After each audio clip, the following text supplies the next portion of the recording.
বিজেপির পঞ্চায়েত, সেখানে তৃণমূল করায় দুই পরিবারকে বয়কট। চাষের কাজে বাধা। পূর্ব মেদিনীপুরের ভূপতিনগরে চাঞ্চল্যকর অভিযোগ, যদিও মানতে নারাজ পদ্ম শিবির।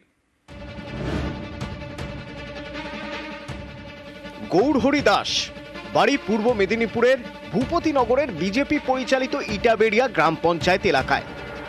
গৌরহরি এলাকায় তৃণমূল কর্মী হিসেবে পরিচিত। গৌরহরির দাবি, পঞ্চায়েত ভোটের পর থেকেই তার পরিবারকে হেনস্থা করা হচ্ছে। এখন জমিতে চাষের কাজও করতে দেওয়া হচ্ছে না বলে অভিযোগ।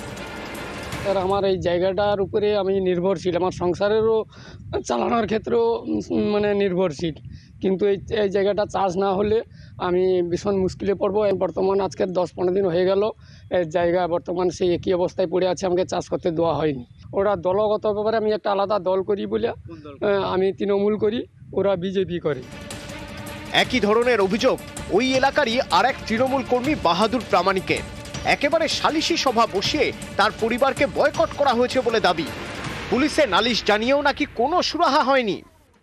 অতুল করকে দিয়ে আমার বাড়িতে গিয়ে এসে বলে গেছে অতুল কর বিজেপি করে, আর গৌর কিশোর এবং জয়দেব প্রামাণিক এরা বিজেপি করে। হ্যাঁ, থানায় আমি অভিযোগ জানিয়ে এসেছি 23 তারিখ, ইংরেজি 23/1/24। প্রশাসনিক দপ্তর থেকে তারা এসেছিলেন, এসে বলে গেছেন, তাও সত্ত্বেও হচ্ছে না। এখন আমি প্রচুর আতঙ্কে আছি স্যার।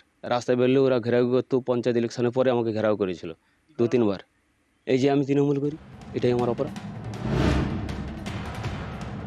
তৃণমূল করার অপরাধে ওর চাঁদাবাদি বন্ধ করে রেখেছে এবং সামাজিক বয়কটও রেখেছে। না, কারা বন্ধ করে রেখেছে? বিজেপি। এখানে গ্রাম পঞ্চায়েতটা তো বিজেপি পেয়েছে। অভিযোগ সম্পূর্ণই ভিত্তিহীন। ওরা হয়েছে রাজনৈতিকভাবে আমাদের উপর চক্রান্ত করার চেষ্টা করছে। পূর্ব মেদিনীপুর থেকে পঙ্কজ দাশরথী, নিউজ 18 বাংলা।